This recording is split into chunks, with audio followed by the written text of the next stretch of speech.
ನಮಸ್ಕಾರ, welcome to my channel. ಎಲ್ಲರೂ ಹೇಗಿದ್ದೀರಾ? ಚೆನ್ನಾಗಿದ್ದೀರಾ ಅಂದ್ಕೊಂಡಿದ್ದೀನಿ. ಇದು ಟಿ ವಿ ಎಂಟರ್ಟೈನ್ಮೆಂಟ್ ಬಗ್ಗೆ ಸ್ವಲ್ಪ ಮಾತು, ಅನಿಸಿಕೆ, ಅಭಿಪ್ರಾಯನ ಹಂಚಿಕೊಳ್ಳುವಂಥ ವಿಡಿಯೋ ಆಗಿರುತ್ತೆ. ನಾವೆಲ್ಲರೂ ಪ್ರತಿದಿನ ಟಿ ವಿ ನೋಡ್ತೀವಿ.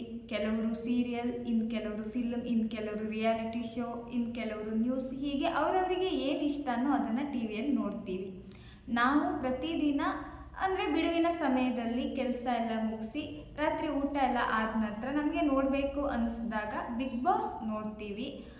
ನಾವು ಎಂಟರ್ಟೈನ್ಮೆಂಟ್ಗೋಸ್ಕರ ಟಿ ವಿಯಲ್ಲಿ ನೋಡುವಂಥ ಕಾರ್ಯಕ್ರಮ ಅಂತಂದರೆ ಬಿಗ್ ಬಾಸ್ ಬಗ್ಗೆ ನಮಗೆ ಅನಿಸುವಂತಹ ಕೆಲವು ವಿಷಯಗಳನ್ನು ಈ ವಿಡಿಯೋದಲ್ಲಿ ನಾನು ಹೇಳ್ತಾ ಹೋಗ್ತೀನಿ. ಬಿಗ್ ಬಾಸ್ ಅತಿ ದೊಡ್ಡ ರಿಯಾಲಿಟಿ ಶೋ ಅಂತಲೇ ಹೇಳ್ಬೋದು. ಕನ್ನಡ, ತಮಿಳು, ತೆಲುಗು, ಹಿಂದಿ ಹೀಗೆ ನಾನಾ ಭಾಷೆಗಳಲ್ಲಿ ಈ ರಿಯಾಲಿಟಿ ಶೋ ಪ್ರಸಾರವಾಗುತ್ತೆ. ಬಿಗ್ ಬಾಸ್ ಅಂದರೆ ನನಗಿಷ್ಟ, ನಾನು ಪ್ರತಿದಿನ ನೋಡ್ತೀನಿ ಅನ್ನೋರು ಕೆಲವರಾದರೆ ಬಿಗ್ ಬಾಸ್ಗೆ ಬೈತಾನೆ ರಾತ್ರಿ 9:30 ಆಗ್ತಿದ್ದ ಹಾಗೆ ಟಿ ವಿ ಮುಂದೆ ಕೂರೋರು ಇನ್ನೊಂದಷ್ಟು ಜನ. ನಮ್ಮ ಹಾಗೆ ಎಂಟರ್ಟೈನ್ಮೆಂಟ್ಗೋಸ್ಕರ ಟಿ ವಿ ನೋಡ್ತೀವಿ. ದಿನದ ಕೆಲಸ ಎಲ್ಲ ಮುಗಿಸಿ ಬಿಡುವಿನ ಸಮಯದಲ್ಲಿ ಕಾರ್ ಚಾಚಿ ಕುತ್ಕೊಂಡು ಟಿ ವಿ ನೋಡ್ತಾ ಇದ್ದಾಗ ಎಂಟರ್ಟೈನ್ಮೆಂಟ್ ಸಿಗಬೇಕು, ಬಿಗ್ ಬಾಸ್ ನೋಡೋದ್ರಿಂದ ಎಂಟರ್ಟೈನ್ಮೆಂಟ್ ಸಿಗುತ್ತೆ ಅಂತ ನೋಡೋರು ಇನ್ನೊಂದಷ್ಟು ಜನ. ವಾರದ ಎಪಿಸೋಡ್ಸ್ಗಿಂತ ವೀಕೆಂಡ್ ಸುದೀಪ್ ಸರ್ ಸ್ಟೇಜ್ ಮೇಲೆ ಬಂದು ಬಿಗ್ ಬಾಸ್ ಸ್ಪರ್ಧಿಗಳನ್ನು ರುಬ್ಬೋದನ್ನು ನೋಡೋದಕ್ಕೋ ಅಥವಾ ಸುದೀಪ್ ಸರ್ ಗತ್ತು ನೋಡೋದಕ್ಕೋ ಬಿಗ್ ಬಾಸ್ ನೋಡ್ತೀವಿ ಅನ್ನೋರು ಇನ್ನೊಂದಷ್ಟು ಜನ. ಬಿಗ್ ಬಾಸ್ ಸ್ಟಾರ್ಟ್ ಆಗ್ತಿದ್ದ ಹಾಗೆ ಯಾರೆಲ್ಲ ಸ್ಪರ್ಧಿಗಳು ಬರ್ಬೋದು ಅನ್ನೋ ಚರ್ಚೆ ನಡೀತಾ ಇದ್ರೆ, ಮಧ್ಯದಲ್ಲಿ ಈ ವಾರ ಎಲಿಮಿನೇಟ್ ಯಾರಾಗ್ತಾರೆ, ಮುಂದಿನ ವಾರ ಎಲಿಮಿನೇಟ್ ಯಾರಾಗ್ಬೋದು ಅನ್ನೋ ಚರ್ಚೆ ನಡೀತಾ ಇದ್ರೆ, ಫಿನಾಲೆಗೆ ಬರ್ತಿದ್ದ ಹಾಗೆ ಯಾರು ವಿನ್ ಆಗ್ಬೋದು ಅನ್ನೋ ಚರ್ಚೆ ನಡೀತಾ ಇರುತ್ತೆ.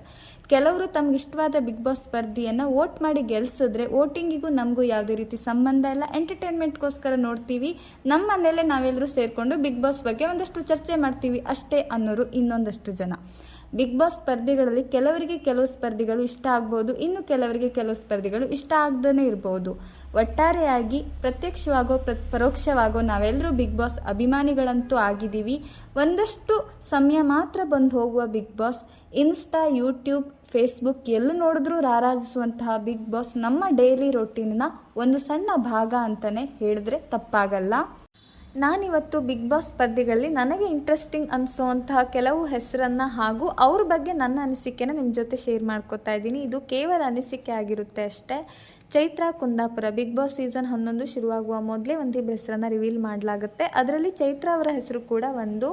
ಆಗಲೇ ಅತಿ ಹೆಚ್ಚು ವೋಟ್ ಪಡೆದವರಾಗಿರ್ತಾರೆ. ಚೈತ್ರಾ ಅವರು ಉತ್ತಮ ಮಾತುಗಾರ್ತಿ, ಹಿಂದುತ್ವ ಪರ, ಯಾರ ಮುಂದೆ ಬೇಕಾದರೂ ಧ್ವನಿ ಎತ್ತಿ ಮಾತಾಡಬಲ್ಲಂಥ ಹೆಣ್ಣು ಚೈತ್ರಾ ಕುಂದಾಪುರ. ಇವರ ಭಾಷಣದ ವಿಡಿಯೋ ಸೋಷಿಯಲ್ ಮೀಡಿಯಾದಲ್ಲಿದೆ, ನೋಡ್ಬೋದು. ನಾನು ನೋಡಿದ್ದೀನಿ. ಇಂಟ್ರೆಸ್ಟ್ ಇದ್ದರೆ ನೋಡ್ಬೋದು. ಚೈತ್ರಾ ಅವರ ಬಗ್ಗೆ ಸಮಾಜದಲ್ಲಿ ಕೆಲವರಿಗೆ ಒಳ್ಳೆಯ ಅಭಿಪ್ರಾಯ ಇಲ್ಲದೇ ಇರ್ಬೋದು, ಇನ್ನು ಕೆಲವರಿಗೆ ಇವರು ಉತ್ತಮ ಮಾತುಗಾರ್ತಿ ಅನ್ನುವಂತಹ ಒಳ್ಳೆಯ ಅಭಿಪ್ರಾಯವಿದೆ.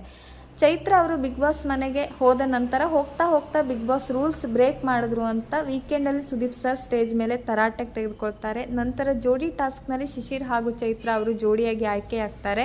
ಚೈತ್ರಾ ಅವರ ಮಾತನ್ನು ಕೇಳಿ ಶಿಶಿರ್ ಅವರು ತಾವೇ ನಾಮಿನೇಟ್ ಆಗ್ತಾರೆ. ನಂತರ ಬಿಗ್ ಬಾಸ್ ಚೈತ್ರಾ ಅವರ ಹತ್ತಿರ ಶಿಶಿರ್ ಅವರೊಂದಿಗಿನ ಜೋಡಿ ಮುರಿದು ಇನ್ನೊಬ್ಬರ ಜೊತೆ ಜೋಡಿ ಆಗೋದಕ್ಕೆ ಬಯಸ್ತೀರಾ ಅಂತ ಕೇಳಿದಾಗ ಚೈತ್ರಾ ಅವರು ಹೌದು ಅಂತ ಹೇಳ್ತಾರೆ. ಇದರಿಂದ ಶಿಶಿರ್ ಅವರಿಗೆ ಬೇಸರವಾಗುತ್ತೆ. ಜನರಲ್ಲಿಯೂ ಕೂಡ ಕೆಲವರಿಗೆ ಚೈತ್ರಾ ಅವರು ಮಾಡಿದ್ದು ಸರಿಯಲ್ಲ ಅನ್ನುವ ಅಭಿಪ್ರಾಯ ಬರುತ್ತೆ. ಉತ್ತಮ ಮಾತುಗಾರ್ತಿ ಆದಂತಹ ಚೈತ್ರಾ ಅವರು ತಮ್ಮ ಮಾತಿನಿಂದಲೇ ಬಿಗ್ ಬಾಸ್ ಮನೆಯಲ್ಲಿ ಎಡುತ್ತಿದ್ದಾರಾ ಅನ್ನೋ ಯೋಚನೆ ಮೂಡಿದ್ದಿದೆ. 100 ಜನ್ಮಕ್ಕೂ ಸೀರಿಯಲ್ ಟೀಮ್ ಬಿಗ್ ಬಾಸ್ ಮನೆಗೆ ಬಂದಾಗ ಒಂದು ಫ್ರ್ಯಾಂಕ್ ಮಾಡ್ತಾರೆ. ಅದರಲ್ಲಿ ಎಲ್ಲರಿಗಿಂತ ಹೆಚ್ಚಾಗಿ ಚೈತ್ರಾ ಅವರೇ ಹೆದರ್ತಾರೆ. ಬಜರಂಗ್ ದಳದ ಬಗ್ಗೆ ಧ್ವನಿ ಎತ್ತಿ ಮಾತಾಡಿದಂತಹ ಚೈತ್ರಾ ಅವರು, ಹಾಗೆ ಕುಂದಾಪುರದಂಥ ಕರಾವಳಿ ಪ್ರದೇಶದಿಂದ ಬಂದಂಥ ಚೈತ್ರಾ ಅವರು ಇಷ್ಟು ಹೆದರೋದಕ್ಕೆ ಸಾಧ್ಯನಾ ಅನ್ನುವ ಪ್ರಶ್ನೆ ಕೆಲವರಿಗಂತೂ ಬಂದಿದ್ದಿದೆ. ಚೈತ್ರಾ ಅವರು ಪ್ರತಿ ವಾರ ನಾಮಿನೇಟ್ ಆಗ್ತಿದ್ದಾರೆ, ಹಾಗೆ ಪ್ರತಿ ವಾರ ಸೇವ್ ಕೂಡ ಆಗ್ತಿದ್ದಾರೆ. ಮುಂದೆ ಸೇವ್ ಆಗ್ತಾರಾ ಅಂತ ಮುಂದಿನ ವಾರಗಳಲ್ಲೇ ನೋಡಬೇಕಿದೆ. ನಾನು ತೆಗೆದುಕೊಳ್ತಿರುವಂಥ ಇನ್ನೊಂದು ಹೆಸರು ಶಿಶಿರ್. ಇವರು ಪ್ರಾರಂಭದಲ್ಲಿ ಎಲ್ಲರಿಗಿಂತ ಉತ್ತಮವಾಗಿ ಟಾಸ್ಕ್ ಆಡ್ತಾಯಿದ್ರು. ಮನೆಯವರೆಲ್ಲರೊಂದಿಗೆ ಉತ್ತಮವಾಗಿ ಹೊಂದ್ಕೊಂಡಿದ್ರು. ಮೊದಲ ವಾರಗಳಲ್ಲಿ ವಾರ ಪೂರ್ತಿ ಬಿಗ್ ಬಾಸ್ ಮನೆಯಲ್ಲಿ ಗಲಾಟೆ ಆಗ್ತಾಯಿತ್ತು. ಅಂಥ ಸಂದರ್ಭದಲ್ಲಿ ಶಿಶಿರ್ ಅವರು ಕ್ಯಾಪ್ಟನ್ ಆಗ್ತಾರೆ. ಸಂಯಮದಿಂದ ಆ ವಾರದ ಕ್ಯಾಪ್ಟನ್ಸಿಯನ್ನು ಉತ್ತಮವಾಗಿ ನಿರ್ವಹಿಸ್ಕೊಂಡು ಬರ್ತಾರೆ. ನಂತರ ಬರುತ್ತಾ ಆ ಒಂದು ವಾರದಲ್ಲಿ ಚೈತ್ರಾ ಅವರ ಗೊಂದಲದ ಆಟದಿಂದ ಶಿಶಿರ್ ಅವರು ಸ್ವಲ್ಪ ಡಿಸ್ಟರ್ಬ್ ಆದ್ರೇನೋ ಅನ್ನುವ ಅನಿಸಿಕೆ ಬಂತು. ನಂತರದಲ್ಲಿ ಐಶ್ವರ್ಯ ಅವರೊಂದಿಗಿನ ಸ್ನೇಹ ಹೆಚ್ಚಾಯಿತು ಅನ್ನುವ ಅಭಿಪ್ರಾಯಗಳು ಕೂಡ ಕೇಳಿ ಬಂತು. ಸುದೀಪ್ ಸರ್ ಕೂಡ ವೀಕೆಂಡಲ್ಲಿ ಎಚ್ಚರಿಕೆ ಕೊಟ್ಟಿದ್ದಿದೆ.